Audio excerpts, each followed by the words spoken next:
সেটা হলো যে বাষ্পমোচন উদ্ভিদ দেহে হয় এবং এর মাধ্যমে উদ্ভিদ তার দেহ থেকে জল ত্যাগ করে। এটুকু তোমরা নিচের ক্লাসে পড়ে এসেছো। এখন এটা হলো বাষ্পমোচনের একটা বেসিক জ্ঞান। এটার উপর ডিপেন্ড করে বা এটাকে বেস করে আমরা আজকে বাষ্পমোচন সম্পর্কে আরও কিছু পড়ব। আমরা জানি উদ্ভিদ কি করে, মূলরোম দ্বারা মাটি থেকে জল শোষণ করে। মাটির কণার মাঝে যে জলগুলো থাকে কৈশিক জল, সেটা উদ্ভিদ তার মূলরোম দিয়ে শোষণ করে। এই শোষিত জল উদ্ভিদ তার নিজের শরীরের বিভিন্ন জৈবিক কাজের জন্য ব্যবহার করে। তবে যে পরিমাণ জল উদ্ভিদ শোষণ করে তা কিন্তু 1 থেকে 3% উদ্ভিদ তার জৈবনিক কাজের জন্য ব্যয় করে। বাকি জলটা কিন্তু উদ্ভিদের শরীরের কোনো প্রয়োজনে লাগে না। এই যে প্রয়োজনের অতিরিক্ত জল, এটা তো উদ্ভিদ নিজের শরীরে জমা রাখতে পারে, ফলে উদ্ভিদকে এটা শরীর থেকে বের করতে হয়। এই অতিরিক্ত জল বের করার যে প্রক্রিয়া উদ্ভিদ দেহের, সেটাকেই বলা হয় বাষ্পমোচন। এখন শব্দটা থেকে কিছুটা বুঝতে পারছো, বাষ্প অর্থাৎ জলীয় বাষ্প, আর মোচন মানে ত্যাগ করা, অর্থাৎ বাষ্প ত্যাগ করা।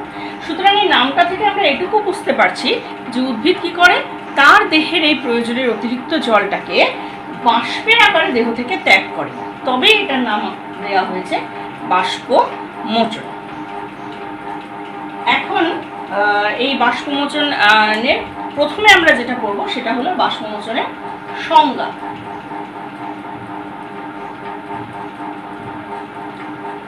বাষ্পমোচনের সংজ্ঞায় কি বলা হয়েছে?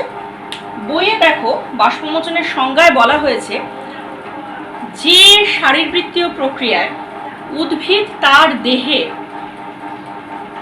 মূলরোম দ্বারা শোষিত জৈবিক প্রয়োজনের অতিরিক্ত জল দেহ থেকে দিনের বেলা সূর্যালোকের উপস্থিতিতে প্রোটোপ্লাজমের নিয়ন্ত্রণাধীনে পত্ররন্ধ্র, কিউটিকল এবং লেন্টিসেলের মাধ্যমে নির্দিষ্ট শর্তসমূহের উপস্থিতিতে বা নির্দিষ্ট শর্তসমূহের নিয়ন্ত্রণাধীনে বাষ্পাকারে দেহ থেকে নির্গত করে, সেই শারীরবৃত্তীয় প্রক্রিয়াকে বলা হয় বাষ্পমোচন। আমি আবার বলছি, যে শারীরবৃত্তীয় প্রক্রিয়ায় উদ্ভিদ মূলরোম দ্বারা শোষিত জৈবিক প্রয়োজনের অতিরিক্ত জল দিনের বেলা সূর্যালোকের উপস্থিতিতে প্রোটোপ্লাজমের নিয়ন্ত্রণাধীনে পত্ররন্ধ্র, কিউটিকল বা লেন্টিসেলের মাধ্যমে নির্দিষ্ট শর্তসমূহের নিয়ন্ত্রণাধীনে বাষ্পাকারে দেহ থেকে বের করে দেয়, তাকে বলা হয় বাষ্পমোচন। আচ্ছা, এবার কি করবো আমরা? এই সংজ্ঞাটাকে এবার একটু ইজি করি। এটা তো সায়েন্টিফিক ডেফিনিশনের ল্যাঙ্গুয়েজ গেল, এটাকে এবার একটু ইজি করি। যে শারীরবৃত্তীয় পদ্ধতি, অর্থাৎ শারীরবৃত্তীয় পদ্ধতি তোমরা এতদিনে অলরেডি বুঝে গেছো, যে জৈবিক কাজকর্ম চালানোর জন্য যে প্রক্রিয়াগুলো জীবদেহে চলে সেটাই তার শারীরবৃত্তীয় পদ্ধতি। মূলরোম দ্বারা শোষিত জৈবিক প্রয়োজনের অতিরিক্ত জল, অর্থাৎ মূলরোম দ্বারা শোষিত যে জলটা উদ্ভিদের প্রয়োজনে, দেহের প্রয়োজনে আর লাগছে না, দিনের বেলা সূর্যালোকের প্রভাবে, অর্থাৎ এখানে সূর্যালোক কিন্তু একটা ইম্পর্টেন্ট ফ্যাক্টর, এবং প্রোটোপ্লাজমের নিয়ন্ত্রণাধীনে কোথা দিয়ে বেরোবে?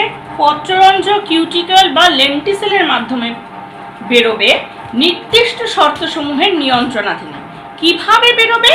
বাষ্পাকারে বেরোবে এবং বাতাসে মিশে যাবে, সেই পদ্ধতি হলো বাষ্পমোচন। এখন 2 নম্বরে যেটা আসছে সেটা হচ্ছে বাষ্পমোচনের স্থান, অর্থাৎ উদ্ভিদ দেহের কোথায় কোথায় এই বাষ্পমোচন, কোন কোন স্থান বা কোন কোন অঙ্গ দিয়ে হতে পারে। বাষ্পমোচনের প্রধান যে স্থান সেটা হলো পত্ররন্ধ্র। পত্ররন্ধ্র দিয়ে উদ্ভিদ দেহের 80 থেকে 90% বাষ্পমোচন হয়ে থাকে। 80 থেকে 90% বাষ্পমোচন কিন্তু এই পত্ররন্ধ্রের মাধ্যমে হয়। 2 নম্বর, কিউটিকল।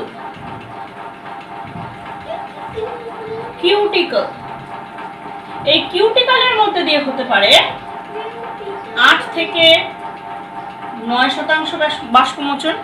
আর 3 নম্বরে আমাদের রয়েছে লেন্টিসেল। লেন্টিসেলের মাধ্যমে হতে পারে 1% বা 1% বাষ্পমোচন। অর্থাৎ উদ্ভিদের এই 3টে মূল অঙ্গ, পত্ররন্ধ্র, কিউটিকল আর লেন্টিসেল, এই অঙ্গগুলো দিয়ে বাষ্পমোচন হয়। এখন এই অঙ্গগুলোর পত্ররন্ধ্র কি, কিউটিকল কি, লেন্টিসেল কি, তার গঠন অবস্থান পরে বলছি। 3 নাম্বার যেটা আমরা জানবো সেটা হচ্ছে বাষ্পমোচনের সময়, অর্থাৎ কোন সময় বাষ্পমোচন হয়। আমরা জানি উদ্ভিদের এই পত্ররন্ধ্র সাধারণত দিনের বেলা খোলা থাকে। যেহেতু উদ্ভিদের পত্ররন্ধ্র দিনের বেলা খোলা থাকে, আর সংজ্ঞা বলার সময় আমি বলেছি যে বাষ্পমোচনের জন্য সূর্যালোকের প্রভাবটা খুব জরুরি, তাই সাধারণত দিনের বেলায় বাষ্পমোচন হয়। তবে এখানে কিছু ব্যতিক্রম বা এক্সেপশন রয়েছে। কি সেই ব্যতিক্রম বা এক্সেপশন? ঘৃতকুমারী বা অ্যালোভেরা গাছ, তোমরা চেনো, আমাদের স্কুলেও আছে।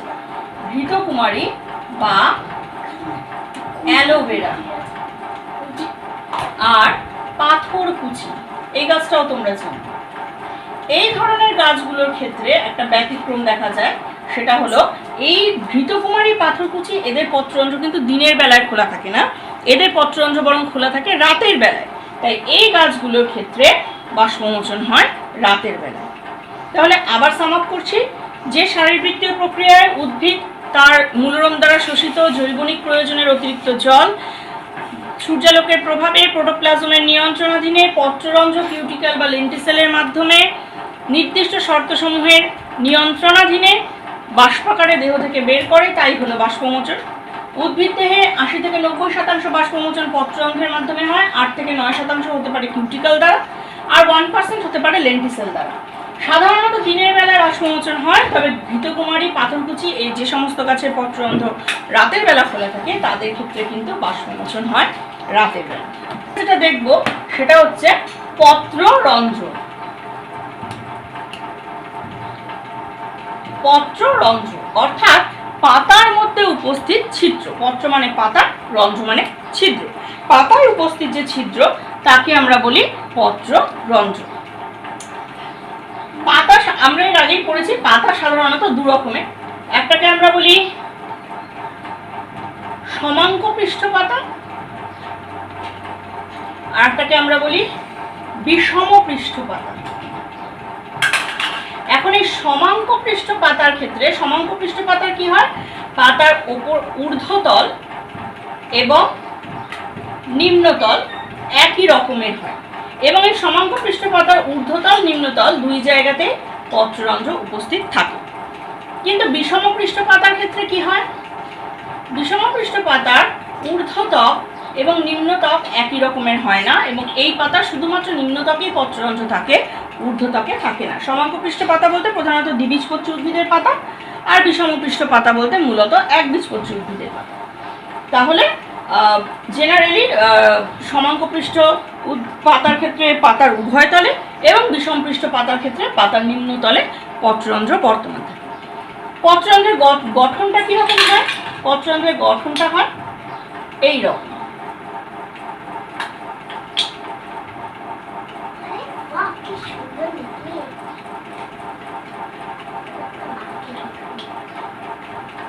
আচ্ছা, এই যে মাঝের ছিদ্রটা, এটাই হলো পত্ররন্ধ্র।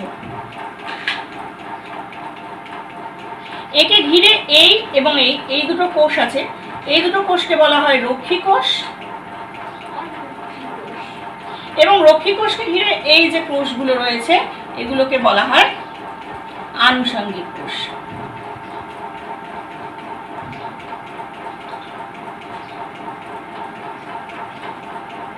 রক্ষী কোষের মধ্যে ক্লোরোফিল থাকে। এখন এই পত্ররন্ধ্রের খোলা আর বন্ধ হওয়া ডিপেন্ড করে এই রক্ষী কোষ দুটোর উপর। রক্ষী কোষ দুটো যদি স্ফীত হয়ে যায় তাহলে পত্ররন্ধ্র বন্ধ হয়ে যায়, আর রক্ষী কোষ সংকুচিত হলে পত্ররন্ধ্র খুলে যায় বা ওপেন হয়। সাধারণত দিনের বেলা পত্ররন্ধ্রগুলো খোলা অবস্থায় থাকে, এবং তখন এই পত্ররন্ধ্রের মধ্যে দিয়ে উদ্ভিদ তার বাষ্পমোচন সম্পন্ন করে। নম্বরে যেটা আসছে সেটা হলো কিউটিকল। কোথায় দেখা যায়? মূলত বিরুৎ শ্রেণীর উদ্ভিদ। কারা বিরুৎ শ্রেণীর উদ্ভিদ? বিরুৎ শ্রেণীর উদ্ভিদ বা হার্বস, অর্থাৎ লাউ, কুমড়ো, ধান, গম যে সমস্ত উদ্ভিদের কাণ্ড নরম, তারাই হলো বিরুৎ শ্রেণীর উদ্ভিদ। সাধারণত বিরুৎ শ্রেণীর উদ্ভিদের নরম কাণ্ডের বাইরে, এটা যদি কাণ্ড হয় এর বাইরে কিউটিকলের আবরণ থাকে, কিউটিকলের একটা লেয়ার থাকে। এই পাতলা কিউটিকল লেয়ারের, এই কিউটিকল লেয়ারটা কি দিয়ে তৈরি হয়?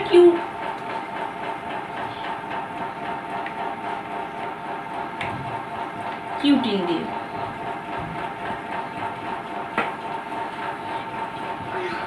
এই কিউটিকল লেয়ারটা কি হয়, যদি কোনো কারণে এই কিউটিকল লেয়ারের মাঝখানে কোথাও কোনো ব্রেক বা কোনো ফাটলের সৃষ্টি হয়, তাহলে তখন এই ব্রেক বা ফাটলের মধ্য দিয়ে উদ্ভিদ বাষ্পমোচন করতে পারে। 3 নাম্বার, লেন্টিসেল। লেন্টিসেল এটি থাকে গুল্ম জাতীয় উদ্ভিদে। গুল্ম জাতীয় উদ্ভিদ, গোলাপ, চা, এ সমস্ত হচ্ছে গুল্ম জাতীয় উদ্ভিদ।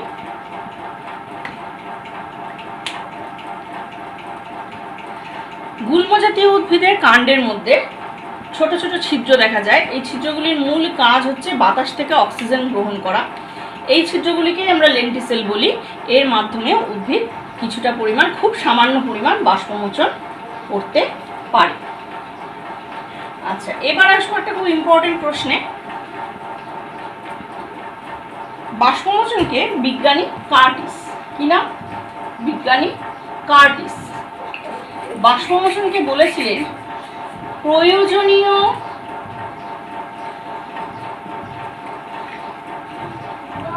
ক্ষতিকর পদ্ধতি। খুব অদ্ভুত একটা কথা বলেছিলেন বিজ্ঞানী কার্টিস। বাষ্পমোচন হলো উদ্ভিদ দেহের প্রয়োজনীয় ক্ষতিকর পদ্ধতি। একদিকে প্রয়োজনীয়, একদিকে ক্ষতিকর পদ্ধতি। কেন? ওয়াই? প্রয়োজনীয় এই জন্যই যে উদ্ভিদের জৈবিক প্রয়োজনের অতিরিক্ত জল উদ্ভিদ নিজের দেহে তো আটকে রাখতে পারবে না, তো সেটাকে কোনো না কোনোভাবে উদ্ভিদ দেহ থেকে বের করতেই হবে। এবং বাষ্পমোচন হলো সেই পদ্ধতি যার মাধ্যমে উদ্ভিদ তার অতিরিক্ত জল শরীর থেকে বের করতে পারে। সুতরাং এটা অবশ্যই উদ্ভিদ দেহে প্রয়োজনীয়। তাহলে ক্ষতিকর পদ্ধতি কেন বলা হয়েছে? আসলে ক্ষতিকর বলার পেছনে, সব ক্ষেত্রে বাষ্পমোচন ক্ষতিকর নয়। এই বাষ্পমোচন ক্ষতিকর পদ্ধতি তখনই হতে পারে বিশেষ পরিস্থিতির সাপেক্ষে। কখন? যদি বাতাসে জলীয় বাষ্পের পরিমাণ খুব কম থাকে।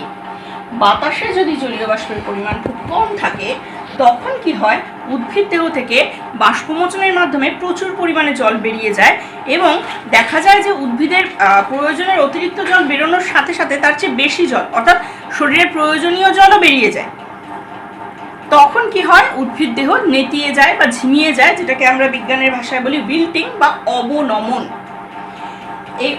এই কারণেই বিজ্ঞানী কার্টিস বাষ্পমোচনকে ক্ষতিকর পদ্ধতিও বলেছিলেন। অর্থাৎ কখন বাষ্পমোচন ক্ষতিকর পদ্ধতি হবে? যখন বাতাসে জলীয় বাষ্প খুব কম থাকবে এবং উদ্ভিদ কি করবে, তার দেহ থেকে প্রয়োজনের অতিরিক্ত জল বের করার সাথে সাথে কিছু পরিমাণ প্রয়োজনীয় জলও বাষ্পাকারে বের করে ফেলবে। তাহলে এই প্রশ্নটা কিন্তু অনেক সময় তোমাদের পরীক্ষায় আসে যে উদ্ভিদ দেহকে কেন, বাষ্পমোচনকে কেন উদ্ভিদ দেহের প্রয়োজনীয় ক্ষতিকর পদ্ধতি বলা হয়। তাহলে এটার উত্তর আমরা এটাই বলবো যে প্রয়োজনীয় এজন্যই যেহেতু এর মাধ্যমে উদ্ভিদ তার দেহের প্রয়োজনের অতিরিক্ত জল বাষ্পাকারে বের করতে পারছে, কিন্তু বায়ুতে জলীয় বাষ্পের পরিমাণ যখন কম থাকে তখন কিন্তু উদ্ভিদ প্রয়োজনের অতিরিক্ত জলের পাশাপাশি কিছুটা প্রয়োজনীয় জলও বাষ্পাকারে বায়ুতে বের করে ফেলে এবং তখন উদ্ভিদ দেহে অবনমন দেখা দেয়। সেজন্য বিজ্ঞানী কার্টিস বাষ্পমোচনকে প্রয়োজনীয় ক্ষতিকর পদ্ধতি বলেছেন। ব্যাস, আজকে এই পর্যন্তই, আবার নেক্সট ক্লাসে পড়াবো। স্টুডেন্টস, কালকে আমরা বাষ্পমোচনের সংজ্ঞা, স্থান আর সময় পড়েছিলাম। আজকে বাষ্পমোচনের বাকি অংশটা আমরা পড়ব। আজকে বাষ্পমোচনের যে অংশটা পড়ব তার প্রথমেই হলো বাষ্পমোচনের প্রভাবক বা বাষ্পমোচন নিয়ন্ত্রণকারী শর্ত। যে সমস্ত শর্তগুলো বাষ্পমোচনের হারকে নিয়ন্ত্রণ করে সেগুলোকে সাধারণত আমরা বলি বাষ্পমোচনের প্রভাবক। বাষ্পমোচনের প্রভাবককে আমরা প্রথমেই দুই ভাগে ভাগ করে নেব। প্রথমটাকে আমরা বলবো বাহ্যিক প্রভাবক এবং দ্বিতীয়টাকে আমরা বলবো আভ্যন্তরীণ প্রভাবক।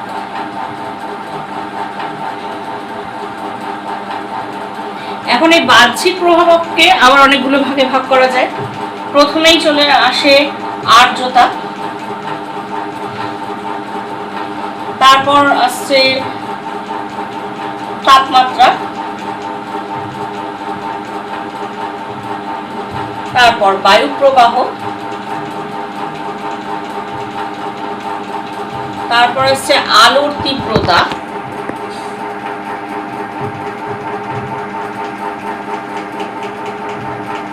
এবং বায়ুমণ্ডলে কার্বন ডাই অক্সাইডের ঘনত্ব।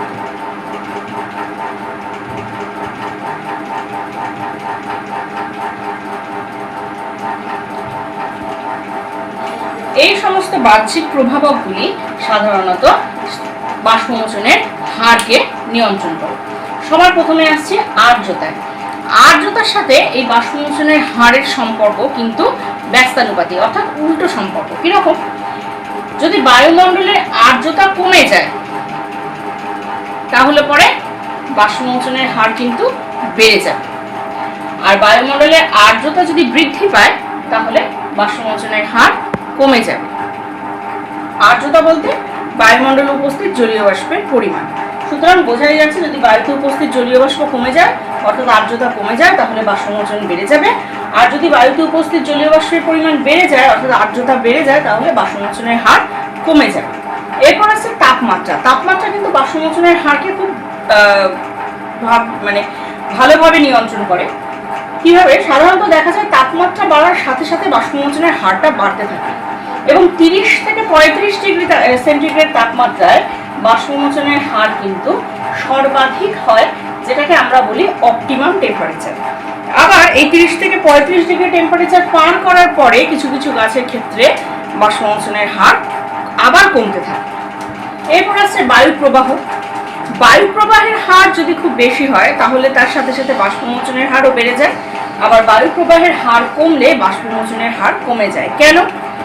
বায়ু প্রবাহের হার যদি খুব বেশি হয় তাহলে উদ্ভিদের পারিপার্শ্বিক পরিবেশে যে আর্দ্র বায়ু তা খুব তাড়াতাড়ি অপসারিত হয়ে যাবে, এবং সেই স্থানে শুষ্ক বায়ু এসে জায়গা দখল করবে, এবং এর ফলে উদ্ভিদের বাষ্পমোচনের হার বেড়ে যাবে। এরপর হচ্ছে আলোর তীব্রতা। আলো তো বাষ্পমোচনের জন্য আলোর তীব্রতা খুবই জরুরি। আলোর তীব্রতা বাড়ার সাথে সাথে বাষ্পমোচনের হার বাড়বে, এবং তীব্রতা কমার সাথে সাথে বাষ্পমোচনের হার কমবে। আচ্ছা, বায়ুমণ্ডলে কার্বন ডাই অক্সাইডের ঘনত্ব। বায়ুমণ্ডলে কার্বন ডাই অক্সাইডের ঘনত্ব যদি বৃদ্ধি পায় তাহলে পরে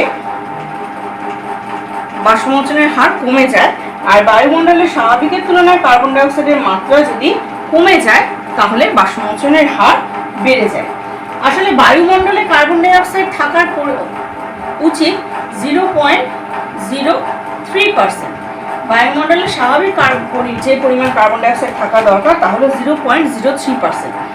যদি বায়ুমণ্ডলে 0.03%-এর চেয়ে বেশি কার্বন ডাই অক্সাইড থাকে তাহলে পরে বাষ্পমোচনের হার কমে যাবে, আর যদি 0.03 থেকে বেশি কার্বন ডাই অক্সাইড থাকে তাহলে বাষ্পমোচনের হার কমবে, আর যদি এর থেকে কম কার্বন ডাই অক্সাইড থাকে তাহলে বাষ্পমোচনের হার বাড়বে।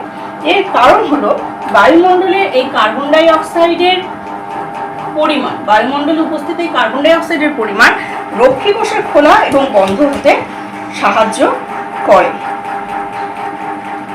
যদি বায়ুমণ্ডলে কার্বন ডাই অক্সাইডের পরিমাণ 0.03 থেকে বেশি হয়ে যায় তাহলে কি হয়? পত্ররন্ধ্র বন্ধ হয়ে যায়, ফলে বাষ্পমোচনের হার কমে যায়।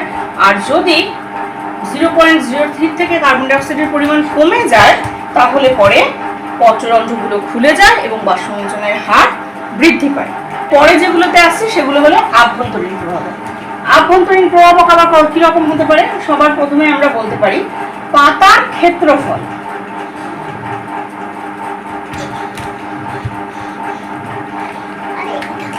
এরপর আসতে পারি কিউটিক্যাল লেয়ার বা কিউটিক্যাল স্তর,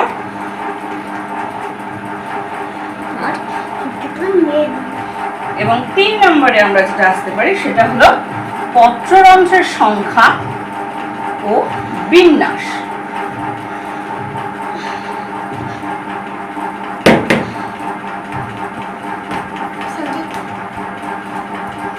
পত্ররন্ধ্রের সংখ্যা ও বিন্যাস। আচ্ছা, সবার প্রথমে আসছে পাতার ক্ষেত্রফল। পাতার ক্ষেত্রফল যত বেশি হবে বাষ্পমোচনের হার কিন্তু ততটাই বেশি হবে। পাতার ক্ষেত্রফল হ্রাসের সাথে সাথে বাষ্পমোচনের হার কমে যাবে, তার কারণ পাতার ক্ষেত্রফল যত বাড়বে সেই পাতার পত্ররন্ধ্রের সংখ্যা এবং পাতার উপর যে আলোটা আপতিত হবে, সে আলোর পরিমাণ, তীব্রতা সবকিছুই বাড়বে, তার ফলে বাষ্পমোচনের হারও কিন্তু বৃদ্ধি পাবে। এরপর আসছে কিউটিকল স্তর। পাতার এপিডার্মিস বা বহিঃত্বকের বাইরে কিউটিকল নামক এক ধরনের মোম জাতীয় পদার্থের আস্তরণ থাকে, যা পাতার উপর একটা মোমের মতন আস্তরণে তৈরি করে। এই কিউটিকল স্তরের উপস্থিতি অনুপস্থিতি বা এর পুরুত্বের উপরও কিন্তু নির্ভর করে এই বাষ্পমোচনের হার। যদি যে উদ্ভিদের পাতার উপর কিউটিকল স্তর যত পুরু, তার বাষ্পমোচনের হার কিন্তু তত কম হবে।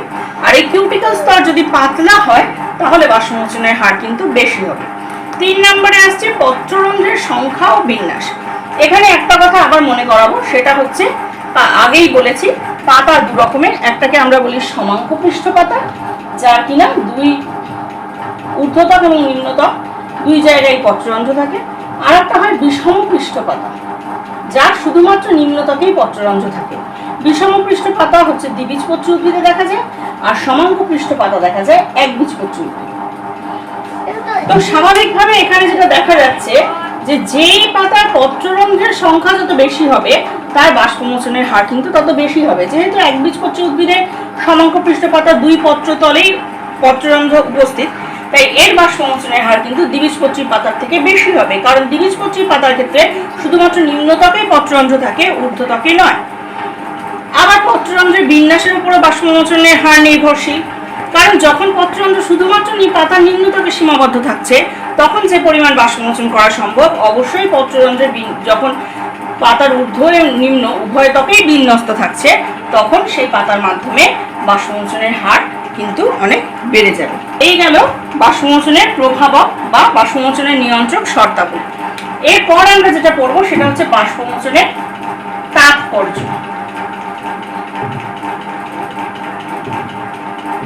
সবার প্রথমে আমরা যেটা বলতে পারি, বাষ্পমোচনের সবচেয়ে বেশি উপকার কি? উদ্ভিদ দেহের প্রয়োজনের অতিরিক্ত জলকে দেহ থেকে বের করতে সাহায্য করে। 2 নম্বর, উদ্ভিদ দেহের তাপমাত্রা নিয়ন্ত্রণ করে। 3 নম্বর, উদ্ভিদ দেহের জল সাম্য বজায় রাখে, অর্থাৎ উদ্ভিদে জলের সমতা বিধান করে। 4 নম্বর, উদ্ভিদ দেহে রসের উৎসব ঘটাতে সাহায্য করে। রসের উৎসব কি? যে পদ্ধতিতে উদ্ভিদ তার মূলরম দ্বারা শোষিত জল জাইলেম বাহিকার মাধ্যমে ঊর্ধ্বমুখে পরিবাহিত করে পাতায় পৌঁছে দেয়, সেটাই হলো রসের উৎস। এই রসের উৎসতে কিন্তু সাহায্য করে বাষ্পমোচন। কিভাবে সাহায্য করে?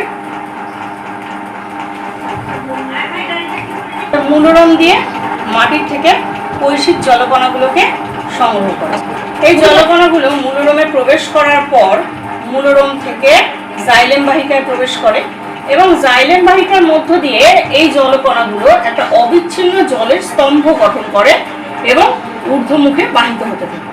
এইভাবেই বাহিত হতে হতে এগুলি পাতায় পৌঁছে যায়। এই ঘটনাটাকেই আমরা বললাম রসের উৎস।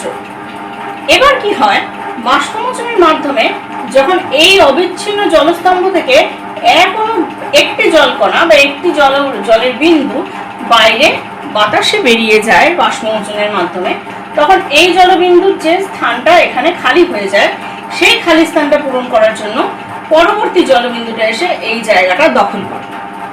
ঠিক একইভাবে ঘটনাটা পার্শ্ববর্তী জলকণাগুলোর মধ্যে ঘটতে থাকে। একটি জলকণা যদি এখান থেকে বাইরে বেরিয়ে যায়, পরবর্তী জলকণা এসে তার জায়গা দখল করবে, এই জলকণাটা এর জায়গা নেবে, এই গিয়ে এর জায়গা নেবে, এই জলকণা গিয়ে এর জায়গা নেবে, এবং এই একই ঘটনা কিন্তু চলতে চলতে একেবারে নিচ পর্যন্ত চলে আসবে, মূলরম পর্যন্ত, এবং দেখা যাবে মূলরমের একদম মাথায় গিয়ে একটা শূন্যস্থানের সৃষ্টি হবে। সাথে সাথে এই শূন্যস্থানে মূলরম বাইরে থেকে আবার একটা জলকণাকে গ্রহণ করে নেবে। ঠিক এইভাবে উদ্ভিদের মধ্যে মূলরম থেকে জল শোষণ, তা ঊর্ধ্বমুখে বাহিত হয়ে পাতায় পৌঁছানো এবং সেই জল পত্ররন্ধ্রের মধ্যে দিয়ে বাষ্পাকারে বের হয়ে যাওয়ার এই সাইকেলটা চলতে থাকে।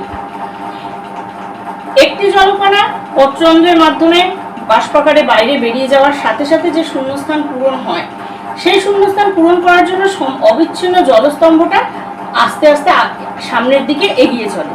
এই টানটাকে আমরা বলি বাষ্পমোচন টান। এই বাষ্পমোচন টানের ফলেই কিন্তু মূলরম জলকণা শোষণ করতে পারে এবং তাকে ঊর্ধ্বমুখে বাহিত করে পাতায় পৌঁছে দিতে পারে। এই সম্পূর্ণ ঘটনাটাকে বলা যায় রসের উৎস। আচ্ছা, এ ছিল 4 নম্বর পয়েন্ট। 5 নম্বর তাৎপর্য কি হতে পারে? এই যে বললাম বাষ্পমোচনের ফলে যে বাষ্পমোচন টানের সৃষ্টি হয় তা রসের উৎসতে সাহায্য করে, অর্থাৎ বাষ্পমোচনের দ্বারা কিছুটা উদ্ভিদ দেহে জল এবং খনিজ পদার্থের ঊর্ধ্বমুখী পরিবহন সম্পন্ন হয়। এছাড়া পাতার তাপমাত্রা নির্ণয়েও কিন্তু বাষ্পমোচন সাহায্য করে। তাহলে এই গেল উদ্ভিদ দেহে বাষ্পমোচনের তাৎপর্য। এবার যে জিনিসটা পড়ব সেটা হচ্ছে দুটো খুব কাছাকাছি শুনতে লাগে এরকম শব্দ। একটা হলো বাষ্পমোচন, যা আমরা পড়ছি, এবং আর একটা শব্দ হলো বাষ্পীভবন। শুনতে অনেকটা একরকম, কিন্তু সামান্য কিছুটা পার্থক্য রয়েছে এই বাষ্পমোচন আর বাষ্পীভবনের মধ্যে। সাদৃশ্যও রয়েছে, যেমন বাষ্পমোচন আর বাষ্পীভবন দুই জায়গাতেই জল বাষ্পাকারে নির্গত হয়। তবে বাষ্পমোচনের ক্ষেত্রে পাতার থেকে জল বাষ্পাকারে নির্গত হয়, আর বাষ্পীভবনের ক্ষেত্রে জল কোনো খোলা জলতল থেকে, যেমন পুকুরের উপরের জলতল হতে পারে, নদীর উপরের জলতল হতে পারে, বা কোনো খোলা পাত্রে রাখা জলের উপরের জলতল হতে পারে, সেখান থেকে জল বাষ্পাকারে বেরিয়ে যায়, সেটাই হলো বাষ্পভবন। বাষ্পমোচন একটি শারীরবৃত্তীয় প্রক্রিয়া, কিন্তু বাষ্পীভবন একটি ভৌত প্রক্রিয়া।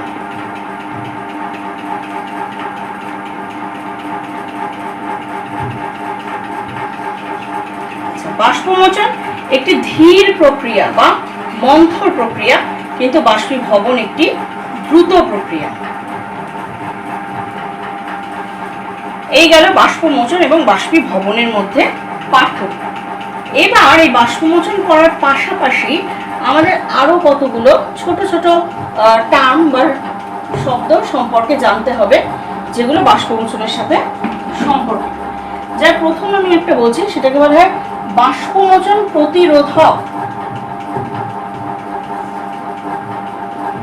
কাকে বলে বাষ্পমোচন প্রতিরোধক? যে সমস্ত ভৌত বা রাসায়নিক উপাদান সাধারণত বৃদ্ধি ও অন্যান্য বিপাকের ব্যাঘাত না ঘটিয়ে বাষ্পমোচনকে হ্রাস করে দেয়। যে সমস্ত ভৌত উপাদান কি করে, উদ্ভিদের পাতার উপর সেগুলো প্রয়োগ করলে উদ্ভিদের অন্যান্য শারীরবৃত্তীয় কাজগুলি ব্যাঘাত না ঘটিয়ে বাষ্পমোচন প্রক্রিয়াকে হ্রাসপ্রাপ্ত করে দেয়, তাদের বলা হয় বাষ্পমোচন প্রতিরোধক। যেমন বলা যায় সিলিকন তেল। সিলিকন তেল হলো এক ধরনের বাষ্পমোচন প্রতিরোধক। আচ্ছা, এরপরে যে কথাটা আসবো সেটা হচ্ছে, এতক্ষণ পড়লাম বাষ্পমোচন বা ট্রান্সপিরেশন। এবার যে শব্দটা শিখবো সেটা হলো নিঃস্রাবন বা গাটেশন।